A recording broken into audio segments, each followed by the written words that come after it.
job posting had been simple enough.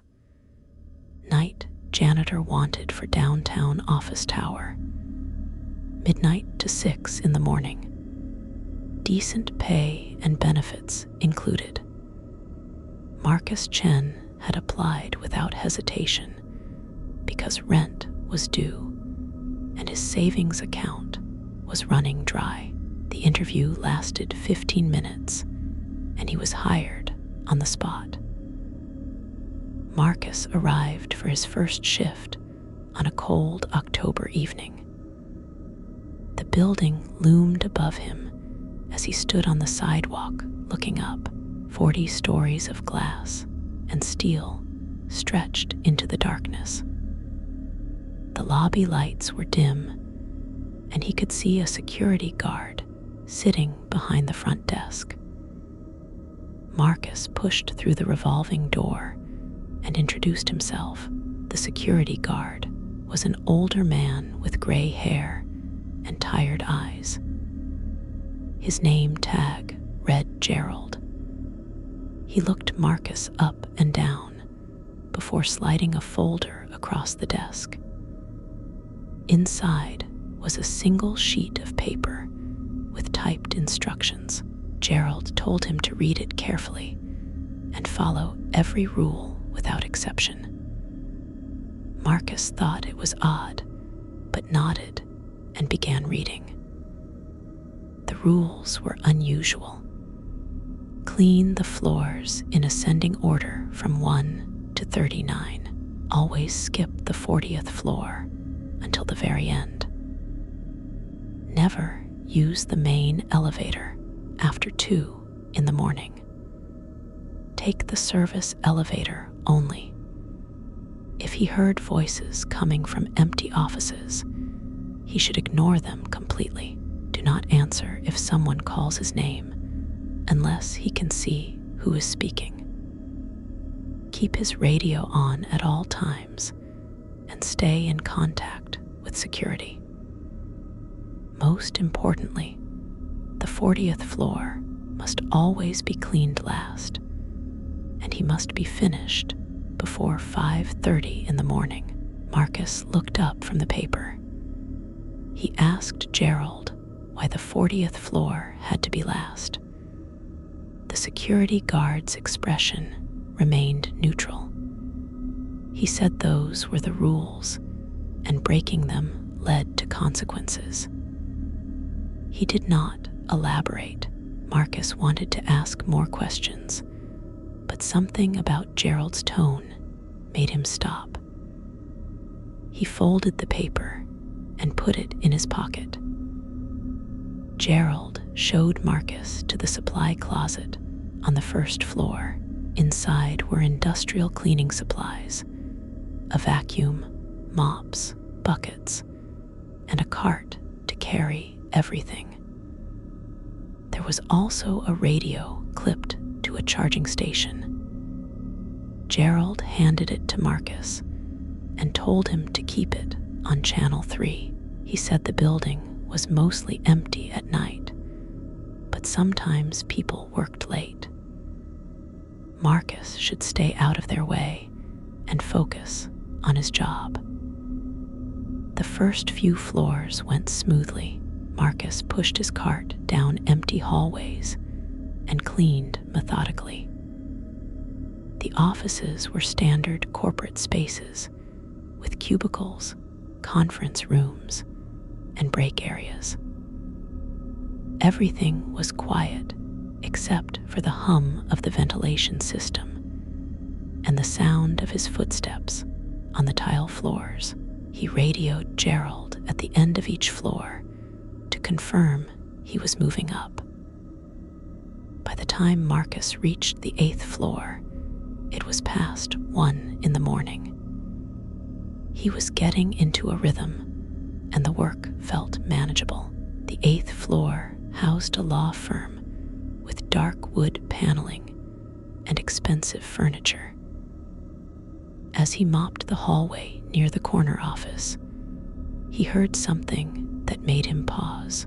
It sounded like a conversation coming from behind one of the closed doors. Marcus stopped and listened. Two voices were talking in low tones, but he could not make out the words. He remembered the rules. Ignore voices from empty offices. He continued mopping and tried not to think about it. The voices faded as he moved down the hall. When he finished the floor and moved to the 9th, he felt relieved to leave it behind. The 9th floor was different. It was colder than the others, and Marcus could see his breath in the air. He radioed Gerald to report it. The security guard said the climate control sometimes malfunctioned at night, and he would make a note of it. Marcus pulled his jacket tighter and started cleaning. The floor was a call center with rows of desks and computer monitors. All the screens were dark except one in the far corner. It glowed with a faint blue light. Marcus approached the desk slowly. The monitor displayed a screensaver with bouncing geometric shapes. He reached out to turn it off, but stopped when he noticed something on the screen. Among the shapes was text that scrolled past too quickly to read. He leaned closer and watched. The words appeared again. They said, "Turn around." A chill ran down Marcus's spine. He did not turn around. Instead, he switched off the monitor and stepped back.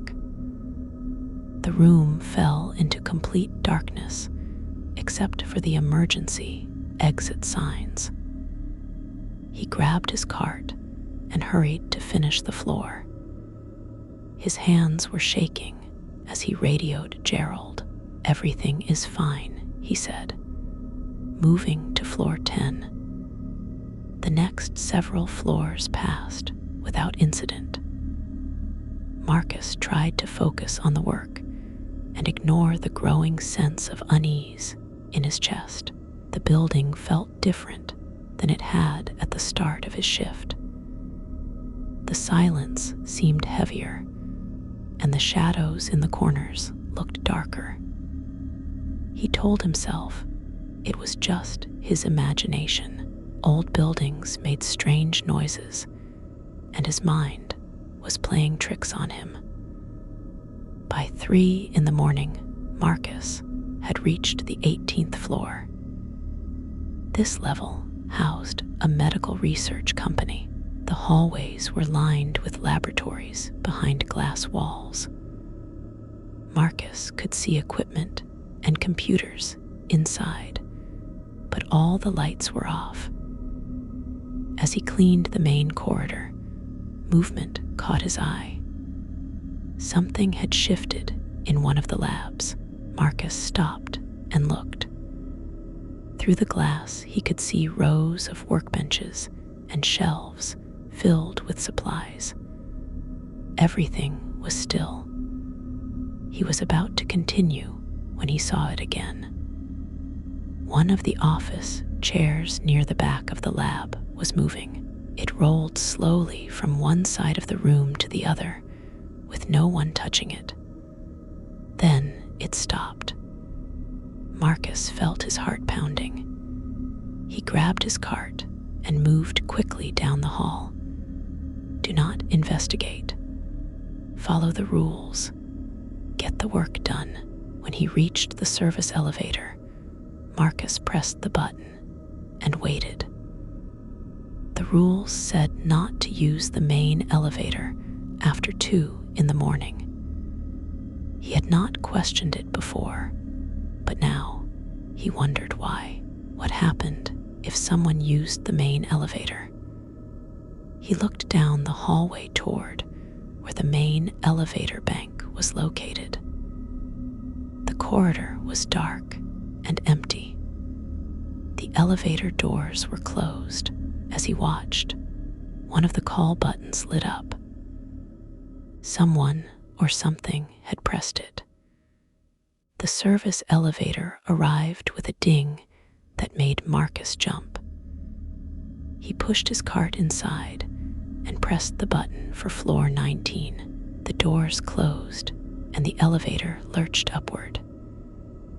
As it climbed, Marcus noticed something written on the wall. Someone had scratched words into the metal panel. The letters were crude and uneven. They said, "Don't go to 40." Marcus stared at the message. His mouth went dry. The elevator stopped and the doors opened onto floor 19. He pushed his cart out and stood in the hallway trying to steady his breathing. He pulled out his radio and called Gerald. The security guard responded immediately. Marcus asked if everything was okay. Gerald said yes and asked why. Marcus said no reason, just checking in. He did not mention the message in the elevator. Floor 19 was a tech company with an open layout. Instead of individual offices, there were clusters of desks and collaboration spaces. Bean-bag chairs and standing desks were scattered throughout. Marcus began cleaning and tried to push the fear out of his mind. He needed this job. He could not quit after one shift just because he was spooked. Old buildings were creepy at night. That was normal. As he vacuumed one of the carpeted areas, the overhead lights flickered. Marcus looked up and watched them dim and brighten in an irregular pattern. Then they went out completely. He stood in total darkness, with only the glow of the exit signs to see by. The vacuum was still running, and the sound seemed impossibly loud. He switched it off, and the silence rushed in. Marcus pulled out his flashlight and turned it on.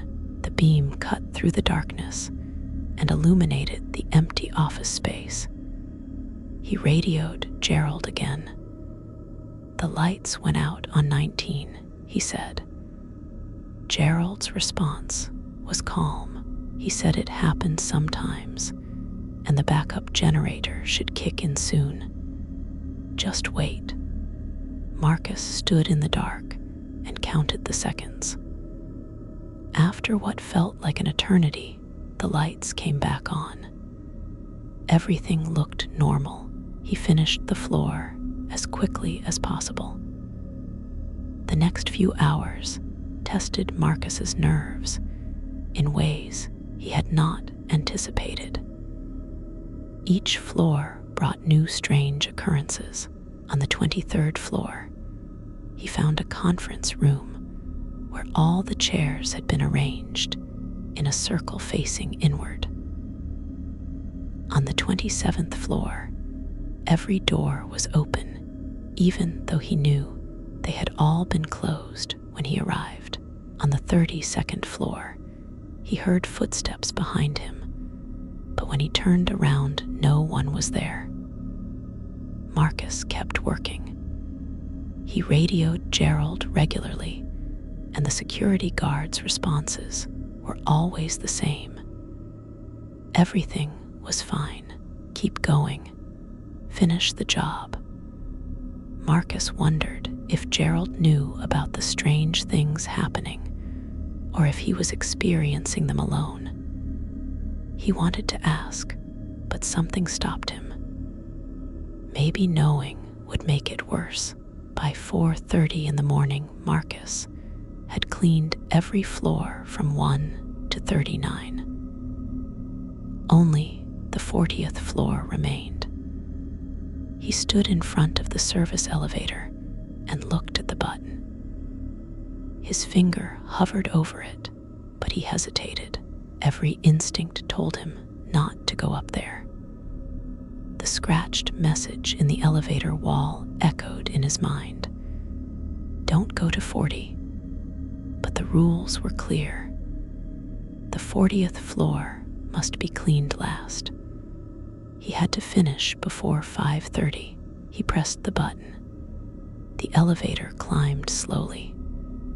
Marcus watched the floor numbers light up one by one. 35, 36, 37. The higher he went, the more wrong everything felt.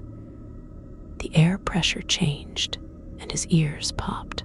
A smell filled the elevator car. It was faint at first, but grew stronger.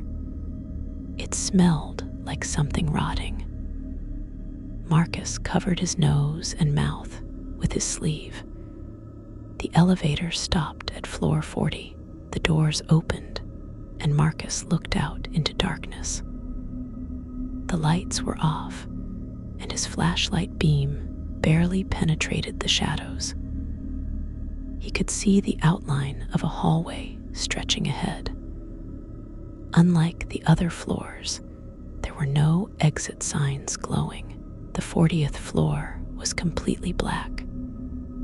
Marcus stepped out with his cart, and the elevator doors closed behind him. The sound echoed in the emptiness. He found a light switch on the wall and flipped it. Nothing happened. He tried several more switches along the hallway, but none of them worked. The 40th floor had no power. Marcus moved forward slowly, using his flashlight to guide him. The beam revealed a different layout than the floors below.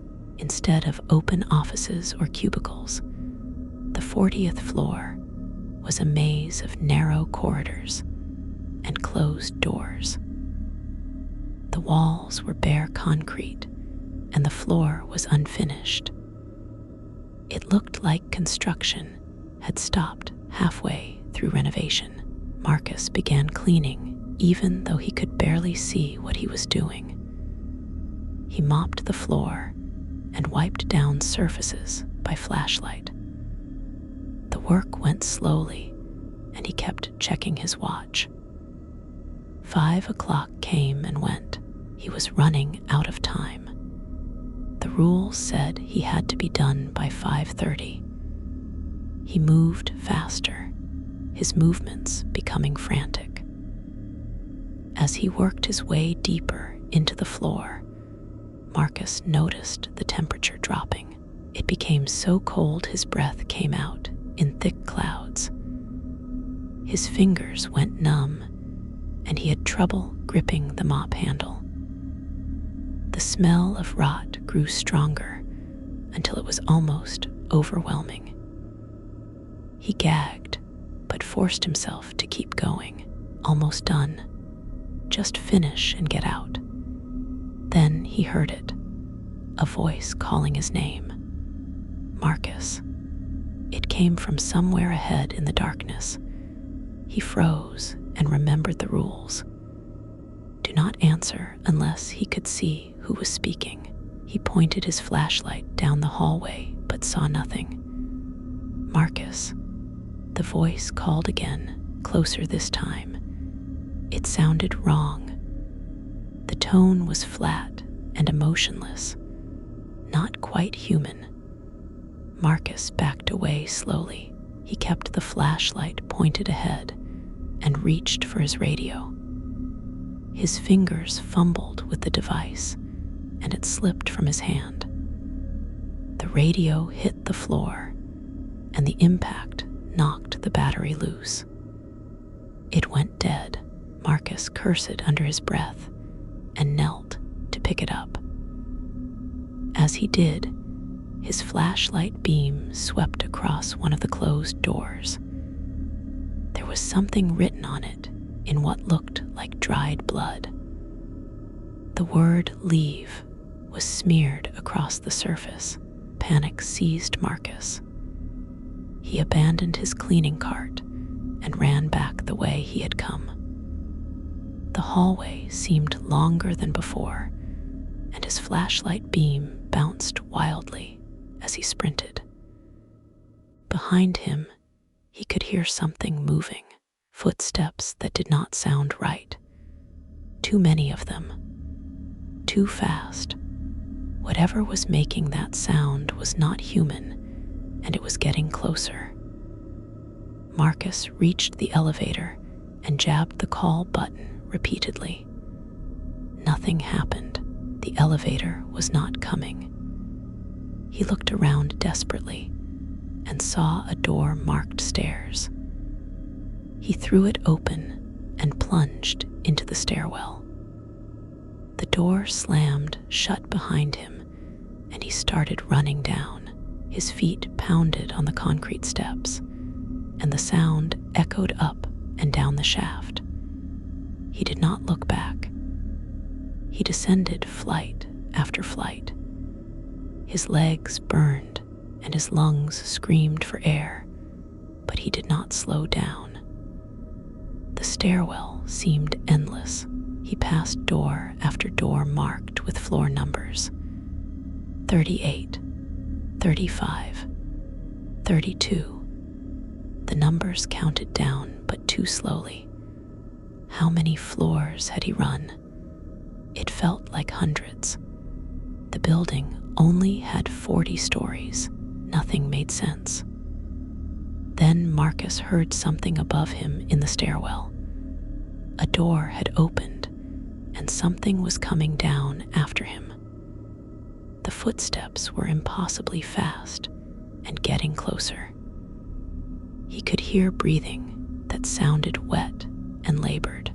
He pushed himself harder and nearly fell as he rounded another landing. The door marked with the number 15 appeared. He grabbed the handle and pulled. It was locked. He kept running. Every door he tried was locked. 12, 9, 6. None of them would open. The thing in the stairwell was right behind him now. Marcus could feel its presence, like a physical weight pressing down on him. Cold air washed over his back, and the smell of decay filled his nose and mouth. He was going to die in this stairwell, and no one would ever know what happened to him. Then he saw it. The door marked ground floor. Marcus hit it at full speed and crashed through into the lobby. He fell and rolled across the tile floor. Behind him, the stairwell door swung shut with a bang that sounded like a gunshot. He lay on the ground gasping for air and looked around. The lobby was empty. No security guard. No Gerald. The front desk was abandoned. Marcus got to his feet and ran for the exit. He hit the revolving door and burst out onto the street. The cold night air hit his face, and he gulped it down. He kept running until he was 2 blocks away from the building. Only then did he stop and look back. The office tower stood dark and silent. Most of the windows were black, but on the 40th floor, he could see a faint light moving back and forth. Something was up there, looking down at the street, looking for him. He pulled out his phone and checked the time.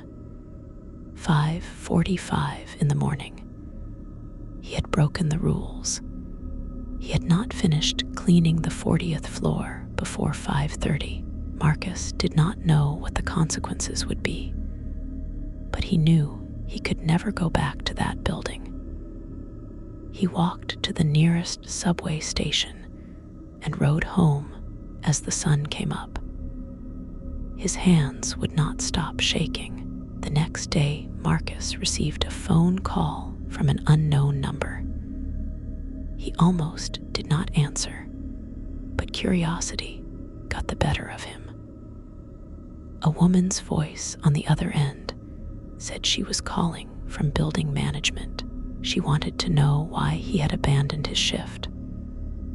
Marcus tried to explain what happened, but the words came out jumbled and incoherent. The woman listened in silence. When he finished, she said his services were no longer needed. She hung up before he could respond. Marcus thought that would be the end of it. He would find another job and forget about the office tower. But that night, he woke to the sound of footsteps in his apartment. He sat up in bed and listened. Something was moving in his living room. The footsteps were wrong. Too many of them. Too fast. The same sound he had heard in the stairwell. His bedroom door was closed, but he watched the handle slowly turn. Whatever had been on the 40th floor had followed him home. The door opened, and Marcus saw a shape standing in the darkness. It was tall and thin, with too many joints in its limbs. Its head was cocked at an unnatural angle, and where its face should be, there was only smooth, blank skin. The thing took a step into the room, and Marcus could smell the rot. He tried to scream, but no sound came out. His voice was gone. The creature moved closer and reached out with fingers that were too long. Its hand touched his shoulder, and the cold burned like fire. Marcus jerked awake and realized he had been dreaming. He was still in bed, and morning light was streaming through his window. His heart was pounding, and his sheets were soaked with sweat. He looked around the room. Everything was normal. It had just been a nightmare. He laughed shakily and got out of bed. As he walked to the bathroom, he noticed something that made him stop. On his bedroom floor were wet footprints leading from the door to his bed. They were not his. The prints had too many toes. Days passed, and Marcus tried to return to normal life. He applied for new jobs and went to interviews. But every night, the dreams came back. Sometimes, he was in the stairwell running from something he could not see. Other times, he was on the 40th floor and the walls were closing in. Always, he woke up gasping and afraid. He stopped sleeping more than a few hours at a time. Dark circles appeared under his eyes, and he lost weight. His friends noticed the change, but he could not explain what was wrong. 2 weeks after his first and only shift at the office tower, Marcus decided to do research. He went to the library and searched for information about the building. What he found made his blood run cold. The office tower had a history. 10 years ago, a construction worker had died during renovation of the 40th floor. There had been an accident, and the man fell down an elevator shaft. His body was not found for 3 days. After that, people who worked in the building reported strange occurrences. Voices in empty rooms, footsteps in the halls at night, doors opening and closing on their own. Marcus kept reading. There were more deaths. A security guard had a heart attack in the lobby 5 years ago. An office worker jumped from a window on the 32nd floor 3 years ago. The building had a reputation, and companies had trouble keeping the space rented. That explained the empty floors and the cheap rent. Marcus found old newspaper articles about the incidents. Each one mentioned that the person who died had been working late at night or had broken some kind of safety protocol. They had not followed the rules. He found one more article that made him stop breathing. It was from just 6 months ago. A night janitor named Thomas Rodriguez had disappeared while working at the office tower.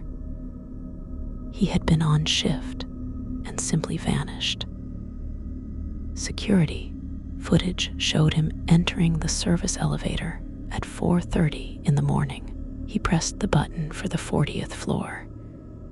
The elevator went up and the doors opened, but Thomas never came back down. A search of the building found nothing. No body, no evidence.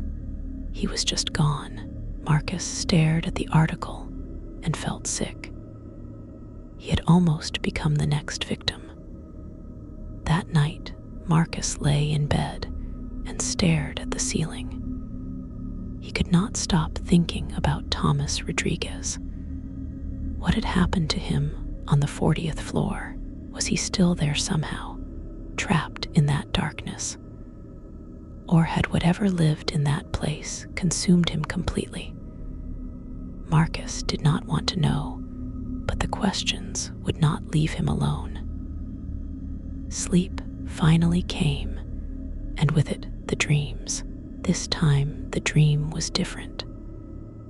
Marcus was standing in the lobby of the office tower. Gerald, the security guard, was sitting at the front desk. He looked up and smiled, but his eyes were wrong. They were completely black, with no white or iris visible. Gerald told Marcus he needed to finish his shift.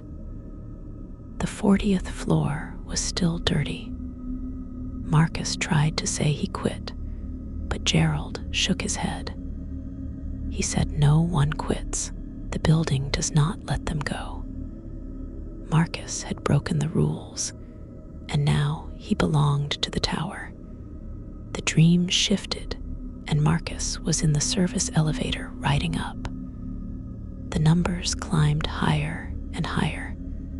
40, 41, 42. The building did not have that many floors, but the elevator kept rising. The walls of the car began to bleed. Red liquid seeped through the seams and dripped down to pool on the floor. Marcus pressed every button trying to make it stop, but nothing worked. The elevator would not let him out. It was taking him somewhere he could not escape from. Then he was on the 40th floor again. But this time, he was not alone. Shapes moved in the darkness all around him. He could hear breathing and footsteps and wet sounds that made his stomach turn. A hand grabbed his arm and pulled him forward. He tried to resist, but more hands took hold of him. They dragged him down the hallway toward a door at the end. The door was open, and beyond it was absolute darkness. Not the darkness of a room with no light, but something else. A void that seemed to pull at him. The hands pushed him toward it, and Marcus knew if he went through that door, he would never come back. He woke up screaming. His apartment was dark, and for a moment, he did not know where he was. Then reality came crashing back. He was home. He was safe. But even as he thought it, he knew it was not true. He would never be safe. The building had marked him, and it would not let him go. The dreams were getting worse, and he could feel something changing inside him, a pull toward the tower that grew stronger each day. He knew eventually he would not be able to resist it. Marcus lasted 3 more weeks. During that time, he barely left his apartment.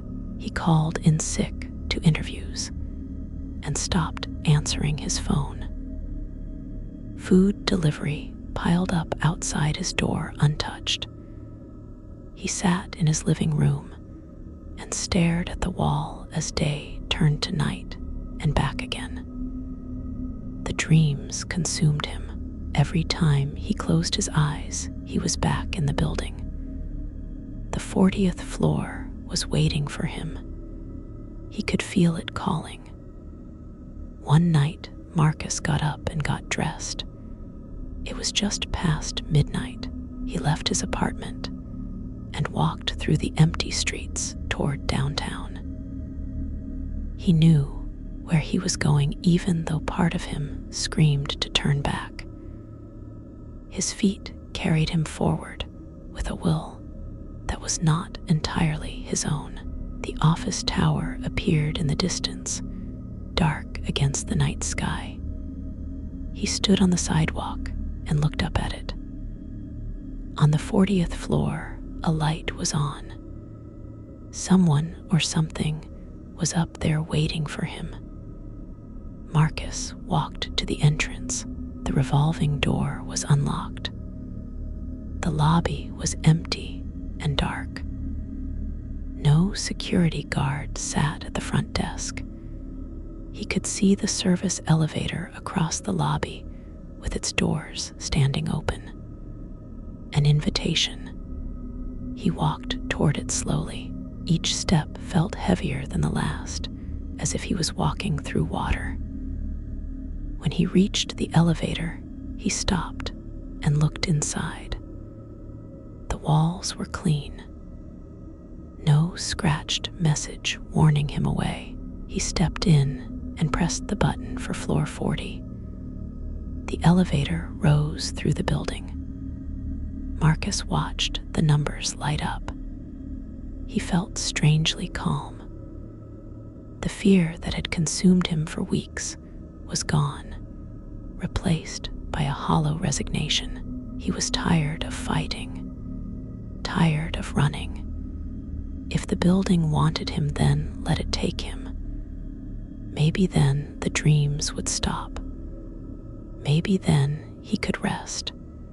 The elevator slowed and stopped. The doors opened onto darkness. Marcus stepped out onto the 40th floor. His eyes adjusted to the lack of light, and he could make out the hallway stretching ahead. The smell of rot was still there, but fainter now, almost familiar. He walked forward without fear. Doors lined both sides of the corridor, and as he passed them, they began to open one by one. Behind each door was darkness, but he could sense things moving in that darkness. Waiting, watching, he reached the end of the hallway where a final door stood. This one was different. Light leaked out from beneath it. Not the harsh fluorescent light of an office, but something softer, almost warm. Marcus reached for the handle and pushed the door open. Inside was a room he had never seen before. It was clean and well lit, with comfortable furniture. A desk sat against one wall with a computer. On the screen was a job application form. His name was already filled in at the top. A voice spoke from behind him. Marcus turned and saw Gerald standing there. The security guard looked solid and real, not the nightmare version from his dreams. Gerald smiled and said Marcus had finally made it. He had completed his trial. Most people who broke the rules on the 40th floor did not survive. They were consumed by the building's hunger, but Marcus had been strong enough to resist and to return of his own will. That took courage. That took commitment. Gerald explained that The office tower was special. It existed between spaces, between the world of the living and something else. The building fed on fear and on those who broke its rules. But it also needed caretakers, people who understood its nature and could maintain the balance. The previous janitor, Thomas Rodriguez, had been promoted. He now worked on a different floor, managing a different aspect of the building's needs.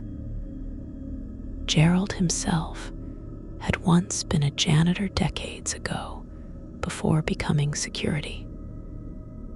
Now it was Marcus's turn to join them. Marcus listened and felt numbness spread through his body. He wanted to refuse, wanted to run, but he knew it was pointless. The building had claimed him the moment he stepped onto the 40th floor during his first shift. Everything that happened after was inevitable. He looked at the computer screen and the job application waiting for him. All it needed was his signature, his acceptance. Gerald held out a pen. Marcus took the pen. His hand moved on its own and signed his name at the bottom of the form. The moment he finished, the room changed. The warm light faded and was replaced by the cold glow of emergency lighting. The furniture dissolved into shadow. Gerald's face shifted, and for just a moment Marcus saw what was really standing before him. Something ancient and hungry, wearing a human shape. Then it was gone, and Gerald looked normal again. He smiled and welcomed Marcus to the team. His first shift would begin tomorrow night. He should get some rest because there was a lot of work to do. Marcus left the office tower as the sun was rising. He walked home in a daze. When he reached his apartment, everything looked different somehow. Flatter, less real. He realized he was seeing the world the way the building saw it. A place full of potential fear and energy to harvest. He lay down on his bed, but did not sleep. He no longer needed to. The dreams were gone because he was living inside them now. He had become part of the building's machinery, another cog in its endless hunger. That night, Marcus returned to the tower for his new shift. Gerald was waiting in the lobby.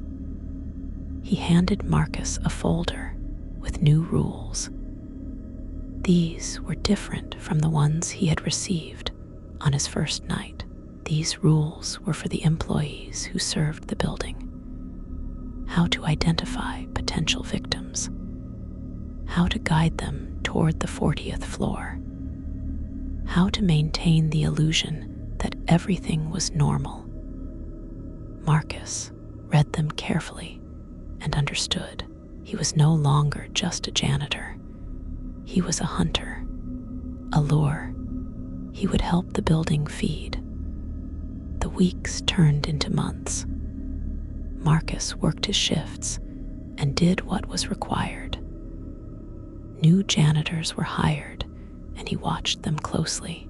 Most quit after a few nights, sensing something wrong, but unable to articulate it. A few made it longer, and one or two eventually broke the rules about the 40th floor. Those were the ones the building claimed. Marcus felt nothing as he watched them disappear into the darkness. He had become as hollow as the empty offices he cleaned. The building had taken everything that made him human and filled the space with its own purpose. Sometimes Marcus remembered his old life. Friends he no longer called, family he had stopped visiting, dreams and plans that belonged to someone else now. Those memories felt distant and unimportant. They were from before, from when he had been alive in a way that mattered. Now he existed in the spaces between, a ghost wearing flesh, a servant to something that should not exist but did. The office tower was his world, and he would never leave it.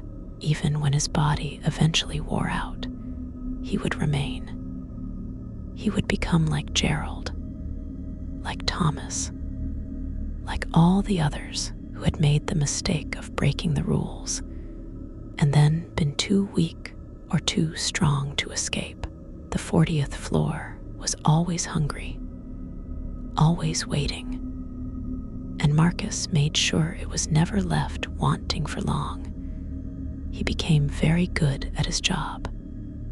The building rewarded him in small ways: comfort where there should be pain, rest where there should be exhaustion, purpose where there should be despair. It was enough. It had to be enough because there was no alternative. He had signed his name and sealed his fate. The office tower owned him completely. Years passed, but Marcus did not age. Time worked differently for those who served the building. He watched the outside world change through the lobby windows, but felt no connection to it.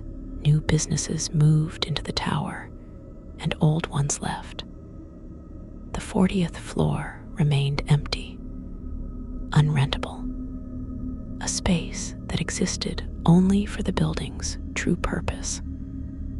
Marcus cleaned it last on every shift, just as the rules demanded. He had learned why.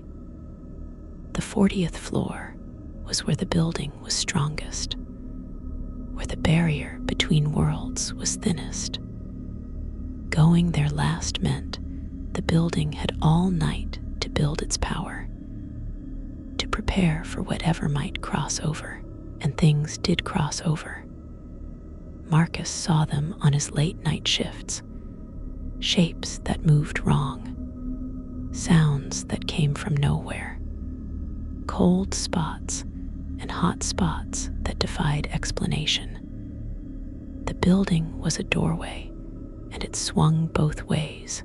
Sometimes things came through from the other side. Those were the nights Marcus earned his keep. Those were the nights when the rules mattered most. He learned to identify the signs and knew how to respond. The building had taught him well. Marcus sometimes wondered if there were other buildings like this one, other towers in other cities that existed between spaces. He suspected there were. The world was full of places that felt wrong, places where people disappeared or went mad, places with rules that made no sense until it was too late. He thought about Thomas Rodriguez, who had been promoted to work on another floor. What did that mean? What other roles did the building need filled? He did not ask. Some questions were better left unanswered. In the end, Marcus accepted what he had become. There was no point in resistance, no point in regret. He was part of something larger than himself now, something that had existed long before he was born and would continue long after. The office tower was eternal, and he was just one small piece of its endless appetite. He cleaned the floors. He followed the rules. He brought the building what it needed. And in return, he existed. That was enough. That had to be enough. Because the alternative was the 40th floor and what waited there in the darkness. Marcus had seen it once and survived. He knew he would not survive it twice. So he worked his shifts and did his job and never broke the rules again. The office tower was satisfied. Gerald was satisfied, and Marcus was as close to satisfied as something hollowed out and refilled could be. He had found his purpose, even if that purpose was dark and terrible. The building had given him forever, and all it cost was everything he had been. That was the deal. That was always the deal. And Marcus had signed his name in ink that could never be erased. The 40th floor waited above him, always waiting, always hungry, and Marcus made sure it was fed.